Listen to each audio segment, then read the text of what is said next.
Reduce it to the ridiculous is your opportunity when you get a price objection of changing the customer's perception of how big that price difference really is.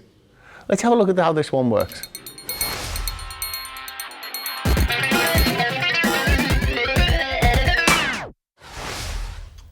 And this is a superb technique for handling price objections. On a recent project with a motor dealership, the salespeople found this to be a very beneficial close.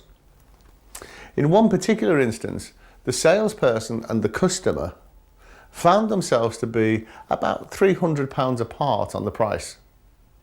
Now, following the golden rule of making customers feel comfortable, the salesperson started the process by saying, "I fully understand your concerns with regard to the price difference, and with your permission, I'd like to examine them further.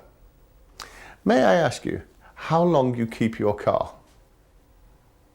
The customer answered, 3 years. So, over the 3 years, the price difference would be the equivalent of how much per year? Now, leaving the customer to do the arithmetic, the answer was, of course, £100, being the £300 divided by the 3 years. The salesperson followed up, "And may I ask you how often you use the car?" The customer immediately replied, "Well, every day. I use it for work, I use it socially." So, continuing the theme, the salesperson said, "So, on a weekly basis, that would equate to..." Now, once again, leaving the customer to do the arithmetic, and the answer came out, obviously, at £2. Now, with one final push, the salesperson then asked what the equivalent would be on a daily basis, bringing the final answer out to only 30p. To complete the process, the salesperson then said, "So, for the sake of only 30p per day, you would deny yourself and your family the opportunity of owning the car of your dreams." The customer bought the car when the price difference was put into a different context.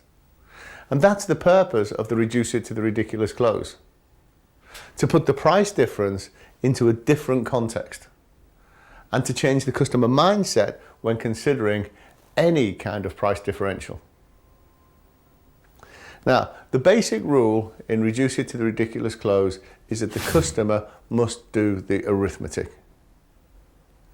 Be conscious of the fact that the customer needs to be able to justify in his own mind what the price differential really is. And the reduce it to the ridiculous close will take him through a process to bring the price to the minimum amount that we possibly can, thereby changing the context of the price differential and changing the customer mindset as to how much it actually is. Reduce it to the ridiculous is an ideal close for any price objection.